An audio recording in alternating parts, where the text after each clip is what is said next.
రక్షకుడైన యేసుక్రీస్తు ప్రభువారి యొక్క శ్రేష్టమైనటువంటి నామం పేరిట మీ అందరికి నా శుభాభివందనాలు తెలియజేస్తున్నాను. రండి, కొద్దిసేపు లేఖనాన్ని ధ్యానం చేద్దాం. పరిశుద్ధ గ్రంథము నుండి గల్తీలకు రాసిన పత్రిక 5వ అధ్యాయము. గల్తీలకు రాసిన పత్రిక 5వ అధ్యాయము 16వ వచనం నుండి 26వ వచనం వరకు చదువుతాను. మనసు పెట్టి వినండి. నేను చెప్పినదేమనగా, ఆత్మానుసారముగా నడుచుకునుడి, అప్పుడు మీరు శరీరేచ్ఛ నెరవేర్చరు. శరీరము ఆత్మకును, ఆత్మ శరీరమునకును విరోధముగా ఆపేక్షించును. ఇవి ఒకదానికొకటి వ్యతిరేకముగా ఉన్నవి గనుక మీరు ఏవి చేయి నిశ్చయింతురో వాటిని చేయకుందురు. మీరు ఆత్మచేత నడిపింపబడిన యెడల ధర్మశాస్త్రములకు లోనైన వారు కారు. శరీర కార్యములు స్పష్టమై ఉన్నవి. అవేవనగా జారత్వము, అపవిత్రత, కామకత్వము, విగ్రహారాధన, అభిచారము, ద్వేషములు, కలహము, మత్సరములు, క్రోధములు, కక్షలు, భేదములు, విమతములు, అసూయలు, మత్తతులు, అల్లరితో కూడిన ఆటపాటలు మొదలైనవి. వీటిని గురించి నేను మునుపు చెప్పిన ప్రకారము ఇటు వాటిని చేయువారు దేవుని రాజ్యమును స్వతంత్రించుకున్నారని మీతో స్పష్టంగా చెప్పుచున్నాను. అయితే ఆత్మఫలమేమనగా ప్రేమ, సంతోషము, సమాధానము, దీర్ఘశాంతము, దయాళత్వము, మంచితనము, విశ్వాసము, సాత్వికము, ఆశానిగ్రహము. ఇటు వాటికి విరోధమైన నియమమేదీ లేదు. క్రీస్తు యేసు సంబంధులు శరీరమును దాని ఇచ్చలతోనూ దురాశలతోనూ సిలువేసి ఉన్నారు.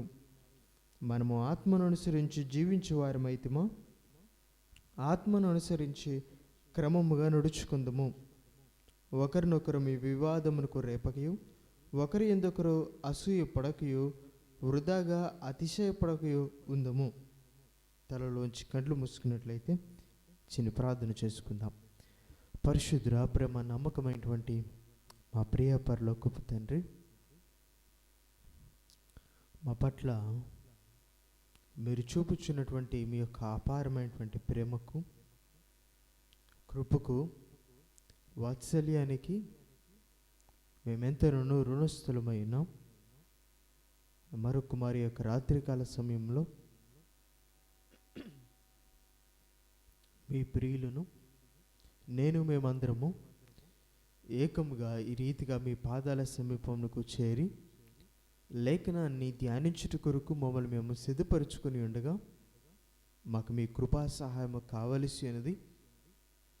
లేఖనపు లోతుల్లోనికి తెరిచూచి లేఖన సత్యాలను మీరు మాకు బయలుపరుస్తుండగా వినగలగడానికి, గ్రహించగలగడానికి కావలసిన మీ మెండినటువంటి కృపా సహాయాన్ని, ఆత్మ నడిపింపును మాకు మీరు అనుగ్రహించండి. మొదటి ఇటు లేఖన భాగం నందు నన్నును, ఆ తర్వాత వింటున్న మీ ప్రియులందరినీ కడవరకు మీరు స్థిరపరచమని మరొకమారు తలలు ఉంచి మీ కృపా సహాయాన్ని కోరుకొని చుండగా గాడిదతో మాట్లాడించిన గొప్ప దేవునుగా ఈ దీనదాసుని ద్వారా మీరు పలికింపజేయమని మీ యొద్ద వేడుకుంటూ, మీ వాక్కు చేత బలపరచమని, ఆదరించమని, కట్టమని, పురుకొల్పమని, కడవరకు నమ్మకస్తులుగా మీ దాసులుగా మమ్మల్ని మీరు వాడుకొనమని సమస్త మహిమా, ఘనత, ప్రభావాలు మీకు ఆరోపిస్తూ, క్రియలను బట్టి కాక కృపను బట్టి మా ప్రార్థనలకు జవాబిచ్చేటువంటి వాడుగా సహాయాన్ని చేసి మహిమ పొందమని మా ప్రభువును, రక్షకుడును, పునరుద్ధరణుడైన యేసుక్రీస్తు ప్రభువారి యొక్క అత్యున్నతమైనటువంటి, అతి శ్రేష్టమైనటువంటి నామం పేరిట అడిగి ప్రార్థించి వేడుకుంటున్నాం తండ్రి. ఆమేన్. మంచిది. మనం చదువుకున్నటువంటి లేఖన భాగము గల్తీలకు రాసిన పత్రిక 5వ అధ్యాయము 16వ వచనం నుండి 26వ వచనం వరకు ఉన్నటువంటి లేఖన భాగాన్ని మనం చదువుకున్నాం కదా. పౌలు సంఘానితో రాస్తున్నటువంటి మాటలు ఇవి. తాను ఏ సంఘాన్ని అయితే కట్టినటువంటి వ్యక్తిగా ఉన్నాడో ఎవరి చేత అయితే సంఘము స్థాపింపబడినటువంటిదిగా ఉన్నదో, ఎవరి చేత అయితే వారు సువార్తను తెలుసుకుని సత్యవాక్యమునందు స్థిరపరచబడి వారు ఆత్మీయతలో కొనసాగుతున్నటువంటి వారిగా ఉన్నారో, వారి పట్ల మరి ఎక్కువ మనసు కలిగినటువంటి పౌలు ఈ మాటలు రాస్తున్నాడు.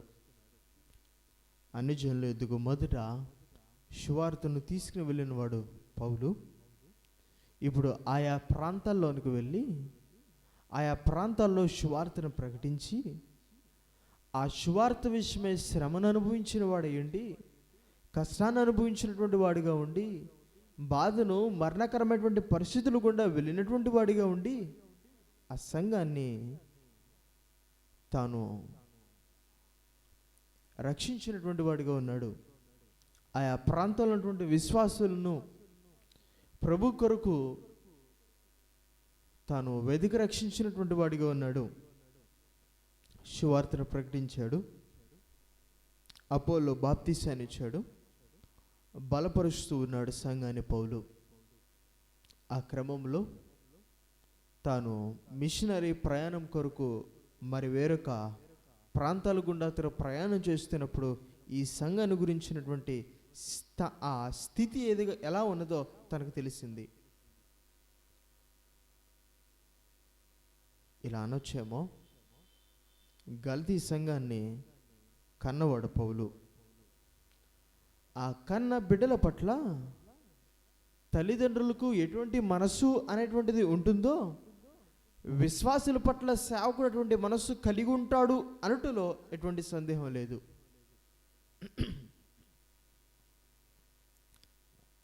ఆ విశ్వాసులు ఆ సేవకుణ్ణి తన కుటుంబపు వాడిలాగా వారు పరిగణించవచ్చో లేదో తెలియదు కానీ, వారు పరిగణిస్తారో లేదో తెలియదు కానీ, ఆ సేవకుడు మాత్రము ఆ సంఘ విశ్వాసులను తన కుటుంబ సభ్యుల వలె, తన కుటుంబానికి చెందిన వారి వలె తాను భావిస్తాడు. ఎందుకంటే ఆ తల్లిదండ్రులు ఆ పిల్లవాడిని నవమాసాలు మోసి కని పెంచి పెద్ద చేస్తారు. ఈ సేవకుడు ఎవరైతే ఉన్నాడో అతడు ఆత్మీయంగా ఆ విశ్వాసుల్ని దేవుల్లో తాను కన్నవాడు. ఆ కన్న బిడ్డలను తండ్రి గుండెల మీద ఎలా పెంచుతాడో వారి కొరకు భారాన్ని కలిగి ప్రార్థిస్తాడు, బలపరుస్తాడు, ఆదరిస్తాడు, కష్టసుఖాల్లో పాలు పంచుకుంటాడు.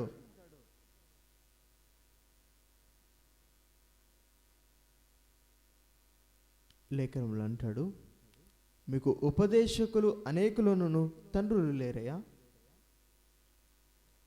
ఆ తండ్రి వంటి సేవకుణ్ణి కలిగి ఉండడం అనేది ఎంత శ్రేష్టమైనటువంటి సంగతో, కానీ ఎప్పటికీ గుర్తించలేదు ఆ సంఘం ఆ సేవకుడిని. తండ్రి వంటి మనసు కలిగినటువంటి సేవకుణ్ణి ఆ సంఘపు విశ్వాసులు గుర్తించలేరు. గుర్తించకపోగా ఎదురు ఆ సేవకుడిని దుక్కు పెట్టేవారిగా ఉంటారు.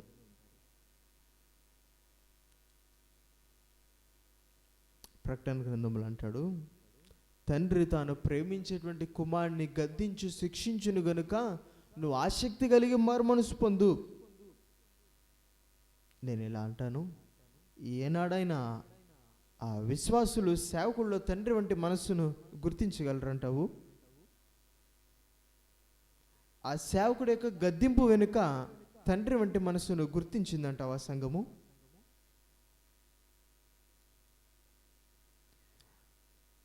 ఆ సేవకుడి యొక్క హెచ్చరిక వెనుక, ఆ సేవకుడి యొక్క శిక్షించే విధానము దగ్గర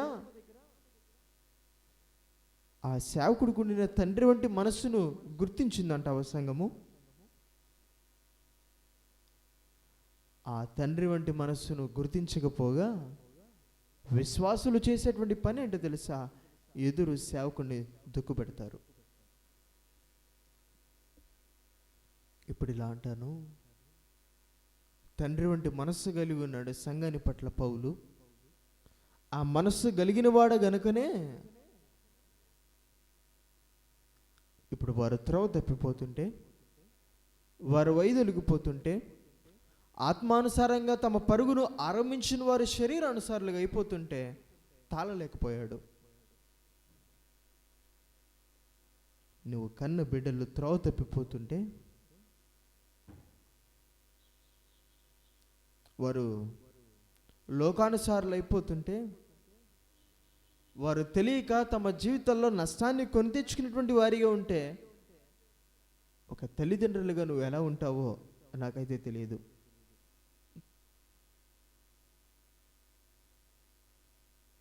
వారిని గద్దించడం దగ్గర, వారిని శిక్షించడం దగ్గర, వారిని హెచ్చరించడం దగ్గర వారి పట్ల నీకు ఉన్నటువంటి ప్రేమ అడ్డొస్తుందేమో నాకు తెలియదు. కానీ నిజమైన ప్రేమ ఏదో తెలుసా? వారు ఎత్రో తప్పిపోయినప్పుడు, వారు వైదొలిగిపోయినప్పుడు, వారు చెడిపోతున్నప్పుడు, వారు నాశనపు మార్గం గుండా వెళ్తున్నప్పుడు శిక్షించేది ఏదైతే ఉందో, గద్దించేది ఏదైతే ఉందో, హెచ్చరించేది ఏదైతే ఉందో, తిరిగి త్రోవలోనికి నడిపించేటటువంటిది ఏదైతే ఉందో అది నిజమైనటువంటి ప్రేమ. తల్లిదండ్రులుగా ఆ ప్రేమను బిడ్డల పట్ల కలిగి ఉన్నారో లేదో తెలియదు, కానీ సంఘాని పట్ల పౌలు కలిగి ఉన్నాడు. అందుకనే రాస్తున్నాడు ఇలా అంటాను, సంఘాని పట్ల ఇటువంటి మనసు కలిగినటువంటి సేవకుడుగా మన ఎదురు పౌలు కనిపిస్తూ ఉంటే, నేడు నీ సేవకుడు నీకు ఎలా కనిపిస్తున్నాడు? అతనిలో తండ్రి వంటి మనస్సును నువ్వు గుర్తించగలిగావా? నిన్ను ఆత్మీయతలో మరింతగా పెంచుటకు, మరింత పరిబలితుడుగా నిన్ను చేయుట కొరకు తాను ప్రేమించి నిన్ను గద్దించిన, హెచ్చరించిన, శిక్షించిన దానిలో తండ్రి వంటి మనసును కనుగొన్నావా? ప్రశ్నార్థకమైనటువంటిది. ఏదైనప్పటికీ పౌలు వారు త్రోవ తప్పిపోతుండగా, వారు తిరిగి శరీరానుసారులు అయిపోతుండగా వారిని ప్రేమించి ఇప్పుడు రాస్తున్నాడు.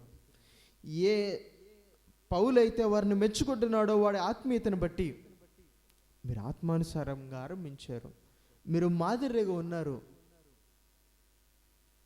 వారిలోని ఆ శ్రేష్టమైనటువంటి సుగుణాలను పొగడుతున్నటువంటి పౌలే ఇప్పుడు వారు తప్పు చేసినప్పుడు కూడా తను గద్దిస్తున్నాడు. ఇంత అవివేకులయ్యారా మీరు? ఇంత అవివేకులయ్యారా? మీ తెలివిని, మీ యొక్క ఆత్మీయతని ఎలా పోగొట్టుకున్నారు మీరు? మొదట మీరు ఆత్మానుసారంగానే ఆరంభించారు కదా, ఇప్పుడు ఎట్లా మీరు శరీరానుసారాలు అయిపోయారు?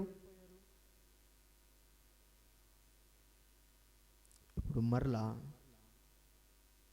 తాము నడుచుకునవలసినటువంటి మార్గాన్ని తేటతెల్లం చేస్తున్నాడు వారి ఎదుట. వారి నడవడికలో ఉండేటువంటి లోపాన్ని గురించి గద్దిస్తున్న తాను, హెచ్చరిస్తున్న తాను, ఖండిస్తున్న తాను, ఇప్పుడు అదే పౌలు కూడా వారు నడుచుకోవాల్సినటువంటి మార్గాన్ని కూడా తేటతెల్లం చేస్తున్నాడు. ఇది మరి ఒక ప్రాముఖ్యమైనటువంటి సంగతి.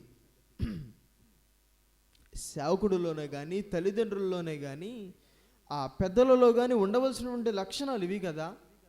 పౌలు వంటి మనస్సు, వారు తప్పు చేసినప్పుడు, వారు త్రోవ తప్పిపోతున్నప్పుడు, వారు నాశనపు మార్గము గుండా వెళ్తున్నప్పుడు వారిని ప్రేమించి గద్దించేటువంటి మనసు, శిక్షించేటువంటి మనసు, ఖండించేటువంటి మనసు కావాలి. అంత మాత్రమే కాదు, ఖండించడంతో ఆగిపోకూడదు ఆ ప్రేమ, గద్దించడంతో ఆగిపోకూడదు ఆ ప్రేమ, హెచ్చరించడంతో, శిక్షించడంతో ఆగిపోకూడదు ఆ ప్రేమ. వారు నడుచుకోవలసిన మార్గాన్ని కూడా తేటతెల్లం చేసేటువంటిదిగా ఉండాలి. ఇప్పుడు పౌలు చేసినటువంటి పని అదే. వారిలో ఉన్నటువంటి లోపాన్ని బట్టి గద్దిస్తున్నాడు, ఖండిస్తున్నాడు, హెచ్చరిస్తున్నాడు. అంత మాత్రమే కాదు, నడుచుకోవాల్సిన మార్గాన్ని కూడా తేటతెల్లం చేస్తున్నాడు. మీరు శరీరానుసారులుగా కాదు, ఒక వ్యక్తి యొక్క బోధన అనుసరించి కాదు, మీరు వాక్యాన్ని అనుగుణముగా, ఆత్మానుసారులుగా ఆయన యందు విశ్వాసం ఉంచారుగా, విశ్వాసం ఉంచి ఆయన మీ కొరకు కలవరి శిలువలో మరణించాడని, ఆయన రక్తము ద్వారా మీకు పాపక్షమాపణ కలుగుతుందని, ఆయనే జీవపు మార్గమని గుర్తించి, ఆయన్ని స్వరక్షకుడిగా అంగీకరించి, ఆయన ఎదుర మీ పాపాలు ఒప్పుకొని విడిచిపెట్టి, మారుమనసు పొంది, మారుమనసు గుర్తుగా బాప్తీసాన్ని పొంది, తద్వారా పరిశుద్ధాత్మ అన్నటువంటి వరమును మీరు పొందుకున్నారు కదా. ఇప్పుడు మీరు మనుషులు బోధల ప్రకారం కాదు నడుచుకునవలసింది, శరీరానుసారులుగా కాదు నడుచుకోవలసింది. ఏ పరిశుద్ధాత్మనైతే పొందుకున్నారో ఆ ఆత్మను అనుసరించి నడుచుకోవలసిన వారు మనకు కూడా చెప్తున్నాడు. ఇప్పుడు పరిశుద్ధాత్మను అనుసరించి నడుచుకున్నటువంటి వ్యక్తి ఎలా ఉంటాడు అనడానికి ఆనవాళ్ళు రుజువులు కూడా కనపరుస్తున్నాడు. మనం అనుసరించి నడుచుకుంటున్నామా లేదా అని పరీక్షించుకోవడం కొరకు తను కొన్ని రుజువులను కనపరుస్తున్నాడు. పరిశుద్ధాత్మను అనుసరించి నడుచుకున్నటువంటి వ్యక్తి ఎలా ఉంటాడో తెలుసా? శరీరేచ్ఛలను నెరవేర్చడు. అంత మాత్రమే కాదు, రెండవదిగా అతను తన జీవితంలో ఆత్మీయ సంఘర్షణను పోరాటాన్ని కలిగి ఉంటాడు. రెండవది. మూడవదిగా ఆ వ్యక్తి ధర్మశాస్త్రమునకు లోనైనటువంటి వాడిగా ఉండడు. నాలుగవదిగా తాను శరీరేచ్ఛలతోనూ దురాశలతోనూ సిలువ వేయబడినటువంటి వ్యక్తిగా ఉంటాడు. ఐదవదిగా అతడు ఆత్మఫలములు ఫలించేటువంటి వాడిగా ఉంటాడు. ఇప్పుడు ఐదవదిగా ఆత్మానుసారుడు ఎలా ఉంటాడో తెలుసా? తన ఆత్మఫలములు ఫలించేటువంటి వాడిగా ఉంటాడు. ఆత్మఫలములు 9, అందులో ప్రేమ అనేటువంటి ఆత్మఫలమును మనం ధ్యానిస్తున్నాం. ఇప్పుడు ఏ వ్యక్తి అయితే పరిశుద్ధాత్మను అనుసరించి నడుచుకుంటాడో ఆ వ్యక్తి ప్రేమ అనేటువంటి ఆత్మీయ ఫలమును ఫలిస్తాడు. ప్రేమను గురించినటువంటి ఒక విషయాన్ని నేను మీకు జ్ఞాపకం చేసి మరింత లోతుగా నేను ముందు కొనసాగుతాను. యోహాను సువార్త 15వ అధ్యాయము. యోహాను సువార్త 15వ అధ్యాయము 9వ వచనం చూడండమ్మా.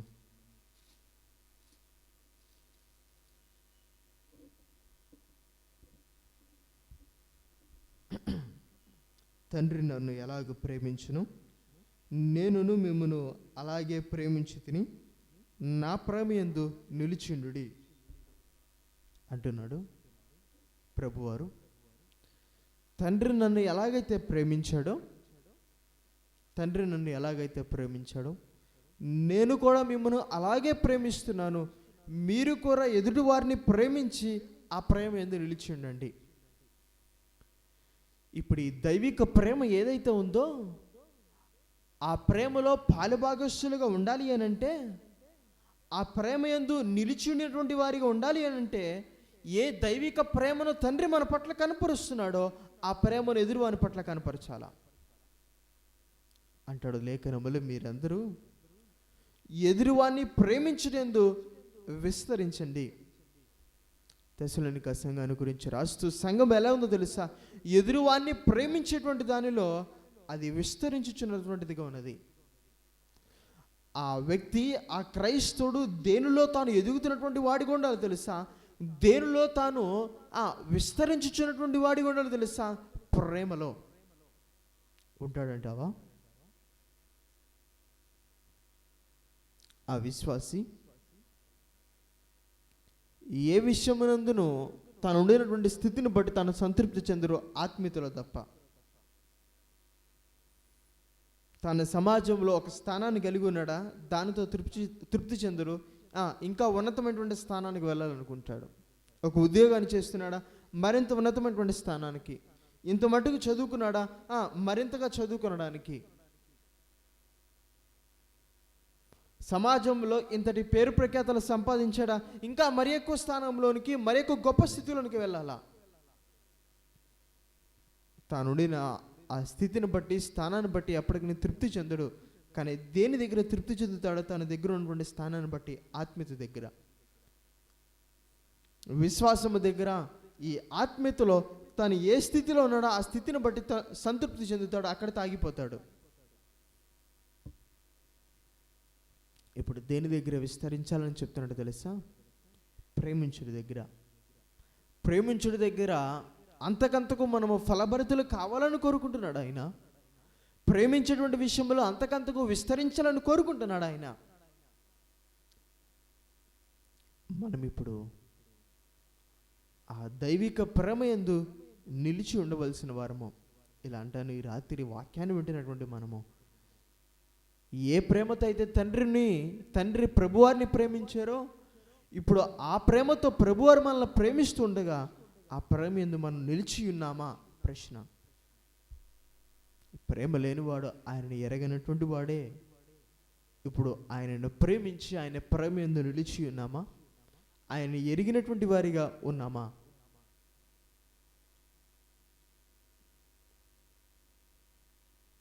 మీరు ఒకరికంటే ఒకడు గనుడు ఎంచుకోనండి. ప్రేమ ఎక్కడ ఉన్నదంట?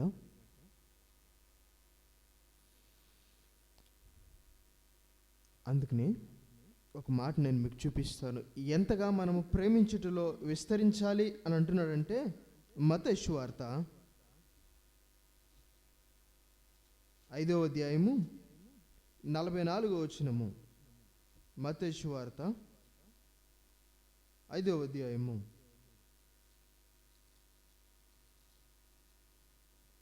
44వ వచనాన్ని చూసినట్లయితే,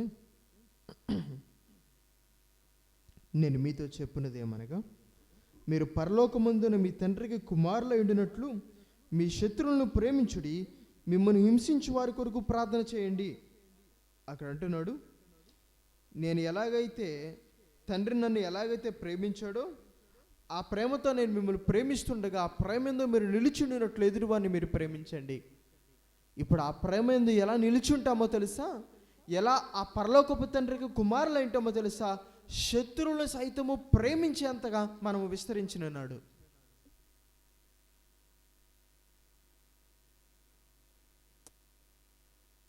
ఇలా అంటాను,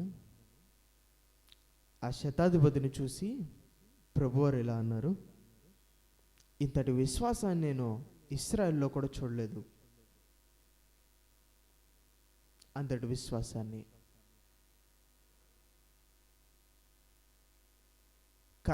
తనను గురించి కనపరచబడినటువంటి, పలకబడినటువంటి, తేటతెల్లం చేయబడినటువంటి సాక్ష్యం అంటే తెలుసా?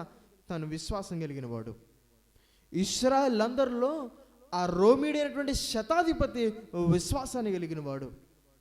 అయ్యా, నేను శతాధిపతిని, ఒక నా దగ్గరికి రమ్మంటే వస్తాడు, ఒక నా దగ్గర నుంచి పొమ్మంటే ఒకడు పోతాడు. మానవ సంబంధిని, మనుషుడును, నాకే ఇంత అధికారం ఉంటే నీకెంతటి అధికారం ఉంటుంది? నీవు నా ఇంటికి రావడానికి నేను అర్హుని కాను, నా మటుకు నేను అర్హుని కాను నువ్వు నా ఇంటికి రావడానికి.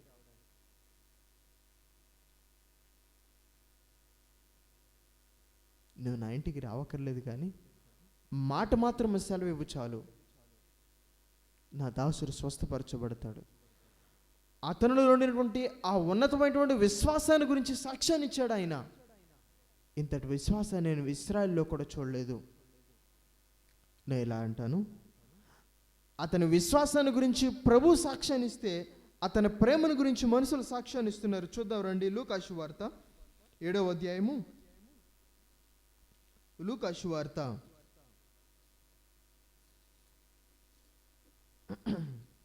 7వ అధ్యాయము 5వ వచనాన్ని చూడండి.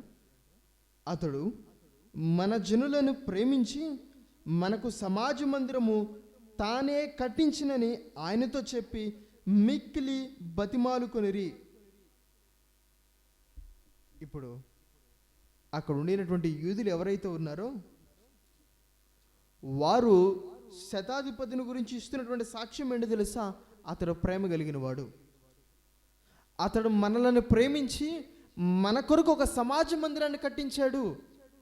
ఎవరు యూదేతరుడు, ఎవరు యూదుడు కానివాడు, ఎవరు ఒక అన్యజనుడు, ఎవరు రోమీయుడు, ఎవరు దేవుని ఎరగనటువంటి వాడు, అతడట యూదుల్ని ప్రేమించి యూదుల కొరకు ఒక సమాజ మందిరాన్ని తాను కట్టించాడట. ప్రభుత్వం కాదు, ప్రభుత్వం కాదు. శతాధిపతి అయినటువంటి తాను యూదులు ప్రేమించి వారి కొరకు ఒక సమాజ మందిరాన్ని కట్టించాడట. అతనిలో ఉన్నటువంటి విశ్వాసాన్ని గురించి ప్రభు సాక్ష్యాన్ని ఇస్తుంటే అతనిలో ఉన్నటువంటి ప్రేమను బట్టి మనుషులు సాక్ష్యాన్ని ఇస్తున్నారు. ఇప్పుడు ఇలా అంటాను, ఇప్పుడు శతాధిపతి తండ్రి ప్రేమ యందు నిలిచిండినవాడు కాడంటావా? తండ్రి ప్రేమ యందు నిలిచినవాడు కాడంటావా? ఇప్పుడు ఆ మహిమ ప్రత్యక్షత యందు ప్రేమ కలిగినటువంటి తాను పరిమళ వాసనగా ఉండనటువంటి వాడా? ఈ రాత్రి వాక్యాన్ని వింటున్నటువంటి మనము మన జీవితాల్లో పరీక్షించుకుందాం. మనం ఇప్పుడు తండ్రి ప్రేమ యందు నిలిచి ఉండిన వారమా? ఎంతటి ప్రేమను మన పట్ల ఆయన కనపరుస్తున్నాడు. నిందించిన, అవమానించిన, మోసపుచ్చిన, పలుమార్లు తృణీకరించిన, విడనాడనటువంటి ప్రేమను మన పట్ల కనపరుస్తున్నాడు ఆయన. మన స్థితికి, స్థాయికి, దేనికి సంబంధం లేకుండా మనల్ని ప్రేమించి ఉన్నతమైనవి మన జీవితంలో జరిగిస్తున్నాడు ఆయన. ఆ ప్రేమ ఇతరుల పట్ల కనపరుస్తున్నామా? కనపరచలేని మనము తండ్రి ప్రేమ యందు నిలిచిన వారము కాము. కనపరచలేని మనము పరిమళ వాసనగా ఉండిన వారము కానే కాము. ఇప్పుడు ప్రేమ కలిగినటువంటి జీవితాన్ని దగ్గర శతాధిపతి మనకు ఒక మాదిరి. విశ్వాసము దగ్గర ప్రభువు వద్ద నుండి సాక్ష్యాన్ని పొందుకున్నవాడు, ప్రేమ దగ్గర మనుషుల దగ్గర నుంచి సాక్ష్యాన్ని పొందుకున్నవాడు. ఈ రాత్రి వాక్యాన్ని వింటున్నటువంటి మనము దేవుని దగ్గర నుంచి, మనుషుల దగ్గర నుంచి ఏ సాక్ష్యాన్ని పొందుకుంటున్నాం? ప్రేమ గలవాడు అనేటువంటి సాక్ష్యాన్నేనా?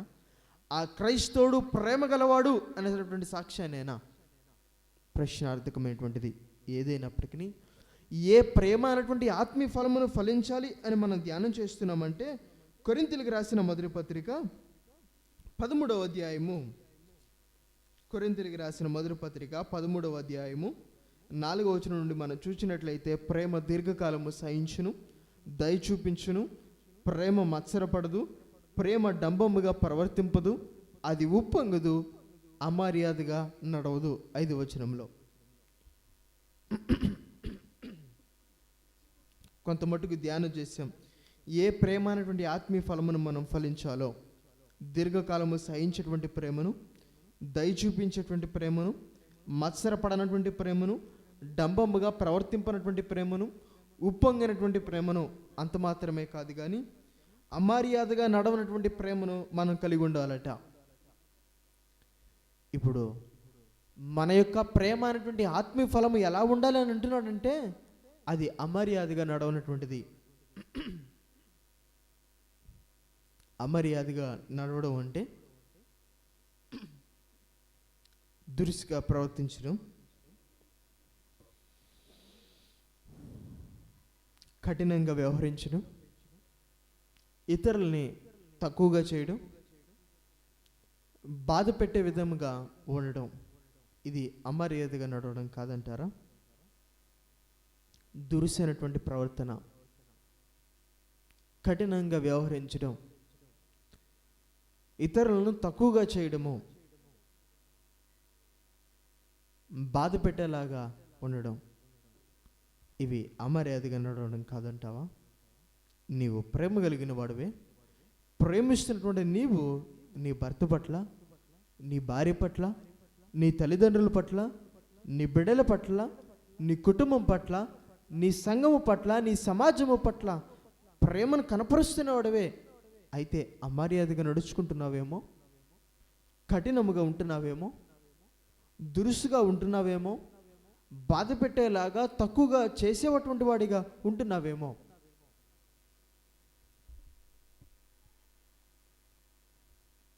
లేఖనంలో అంటాడు, దరిద్రుడు బతిమాలి మనవ చేసుకుంటాడట,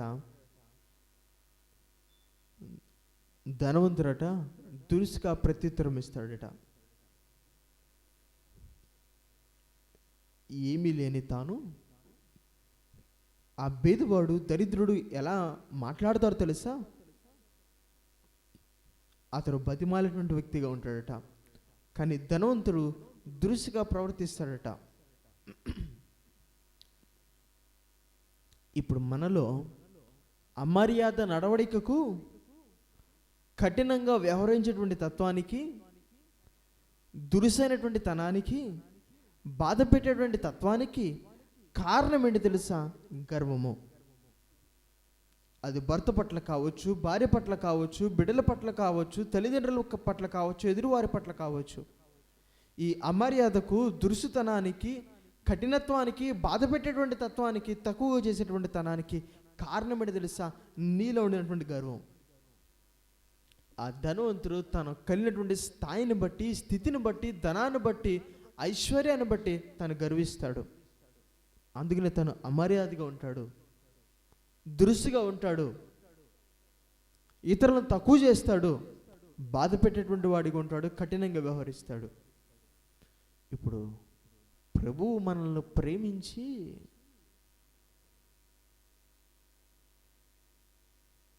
మన జీవితాల్లో ఆయన ఇచ్చినవి ఏవైతే ఉన్నాయో అవి పొందుకొనడానికి అర్హులము కానప్పటికీ ఆయన వాటిని మనకు దయచేశాడు. ఇప్పుడు వాటిని బట్టి విర్రవీగుతున్నామేమో, వాటిని బట్టి గర్విస్తున్నామేమో, ఇప్పుడు వాటిని బట్టి దురుసైనటువంటి ప్రవర్తన, అమర్యాద, కఠినత్వము, తక్కువ చేసేటువంటి తనము, బాధ పెట్టేటువంటి తనము, దేనిని బట్టి దానిని బట్టేమో, దేవుడు మనల్ని ప్రేమించి ఉచితంగా ఇచ్చిన దాన్ని బట్టేమో,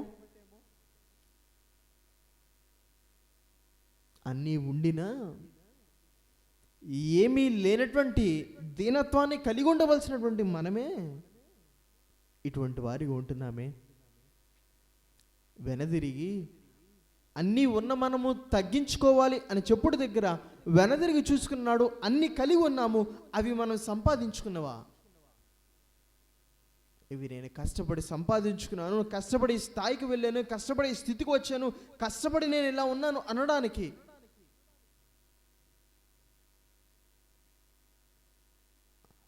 మనల్ని ప్రేమించినవాడు, ప్రాణాన్ని పెట్టినంతగా ప్రేమించినవాడు, బ్రతకడానికి అర్హులుగా ఉండనప్పటికీ మన ఆయుష్ కాలమును, బ్రతుకు దినములను పొడిగిస్తున్నటువంటి ఆయన మన వెనుక లేకపోతే ఈ స్థితిలో ఉండేటువంటి వారమా?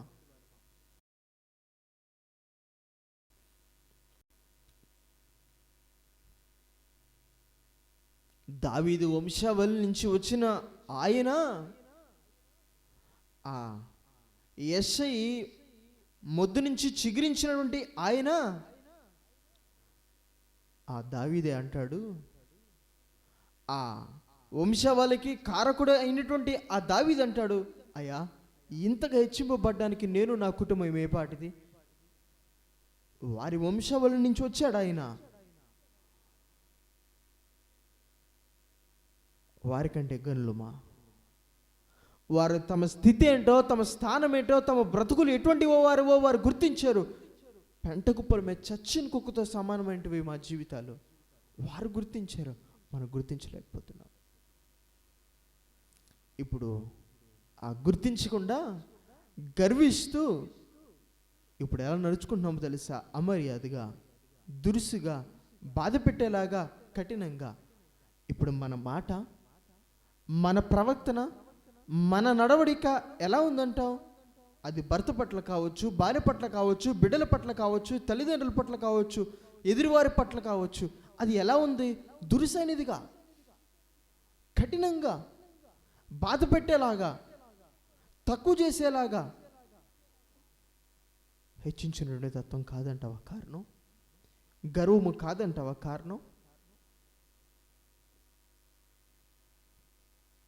అంత మాత్రమే కాదు, దీనికి గల మరి ఒక రెండవ కారణాన్ని కూడా నేను మీకు జ్ఞాపకం చేస్తాను. రండి నాతో.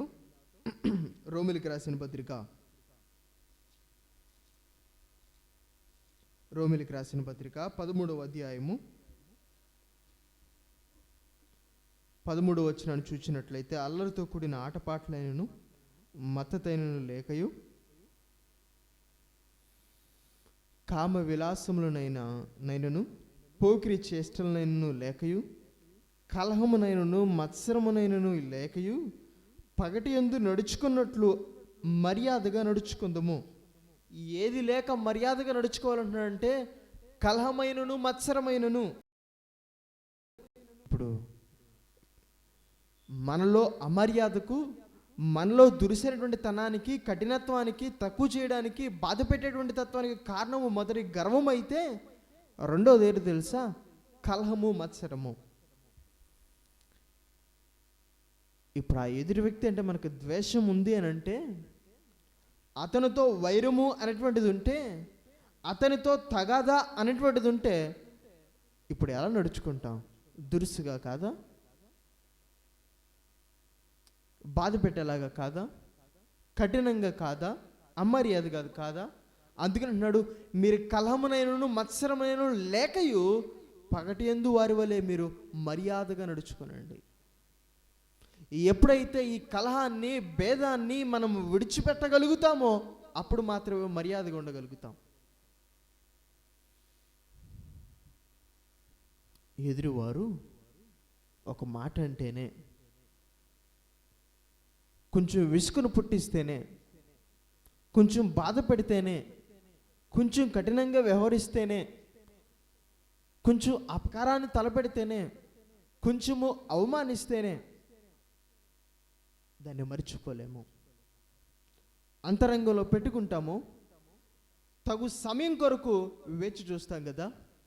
ఇప్పుడు మరలా మనల్ని ఏ వ్యక్తి అయితే బాధ పెట్టాడో, కష్టపెట్టాడో, విసిగించాడో, నిందించాడో, కష్టపెట్టాడో, ఇప్పుడు ఆ వ్యక్తి పట్ల మన పగను తీర్చుకోవడానికి తగు సమయం కొరకు వేచి చూస్తాం.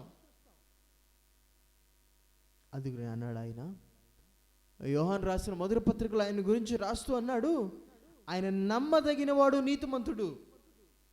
ఆయన నమ్మదగినవాడు, నీతిమంతుడు. మానవుడు ఎప్పటికీ ఎదురువాని పట్ల నమ్మదగినవాడు, నీతిమంతుడు అన్నటికీ కాలేడు. ఆ కష్టపెట్టిన వ్యక్తి, బాధ పెట్టిన వ్యక్తి, ఇబ్బంది పెట్టినటువంటి వ్యక్తి, అవమానించినటువంటి వ్యక్తి వచ్చి ఇలా అంటాడు, నేను తప్పు చేశాను, నిన్ను బాధ పెట్టాను, కష్టపెట్టాను, నిందించాను, అవమానించాను, క్షమించు. పైగా నవ్వుతాము, ఏం పర్వాలేదు అని అంటాం, కానీ దానిని మనస్సులోనే ఉంచుకుంటాం. తగు మాత్రపు సమయం కొరకు ఎదురు చూస్తాం. తిరిగి మాట అనడానికో, మా క్రియల ద్వారా వారిని బాధ పెట్టడానికో, మన పగను తీర్చుకోవడానికి, మనం తృప్తిపరచుకోవడానికి తగు మాత్రపు సమయం కొరకు ఎదురు చూస్తాం. మనము నమ్మదగిన వారము, నీతిమంతులము అన్నప్పటికీ కాలేము. ఇప్పుడు రెండవదిగా, మనం ఎదురువాని పట్ల అమర్యాదగా నడవడానికి కారణం ఇదే.